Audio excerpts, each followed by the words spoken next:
ये सबसे बड़ी बात है। यदि नेत्र हमारे लड़ गए, मनमोहन मनमोहिनी प्यारी जो प्यारे जो से, बोले अब और कहीं नेत्र लगाने की जरूरत नहीं है, सबसे बड़ा अवगुण हो गया। मेरे नेत्र प्यारी जो प्यारे जो में लग गए तो अब हमें और कहीं नेत्र लड़ाने की जरूरत नहीं, नेत्र लगाने की जरूरत नहीं, कहीं कुछ और देखने की जरूरत नहीं। जब कंठ तुलसी गल में तब मोती न माल कहा करिवे। जब गले में तुलसी की माला धारण हो गई तो इससे बड़ी कोई माला नहीं, ना स्वर्ण की ना मोतियों की, इसकी महिमा के बराबर कोई नहीं। गले में यदि तुलसी जी की माला बंधी हुई है और अंतिम समय आ गया तो यमराज की फांसी उस गले में नहीं पड़ेगी जिसमें वृंदा सखी श्री तुलसी की कंठी विराजमान है।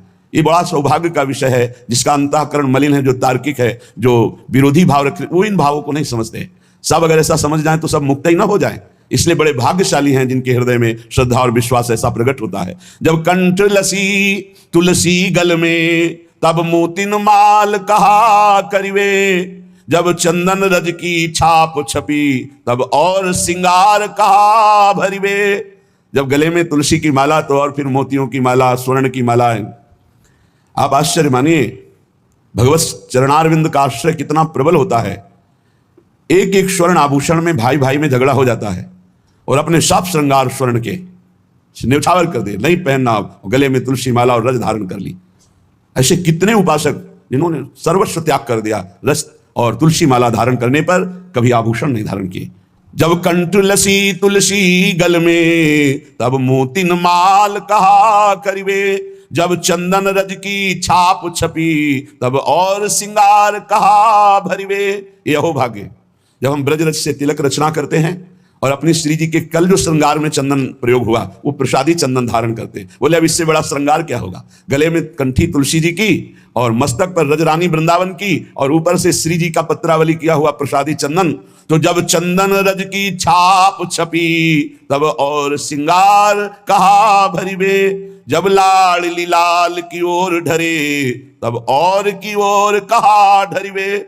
जब हरिजू की कृपा हो गई, गुरुजू की कृपा हो गई और हमें लाडली लाल का मार्ग मिल गया तो अब और कोई मार्ग मुझे नहीं चलना। जब नागर नंद किशोर धरे उर और को ध्यान कहा धरिवे। जब नागरी श्री प्रियाजू और नव किशोर श्री लालजू, जब ये हमारे ध्यान का विषय है तो और कोई ध्यान नहीं धरना।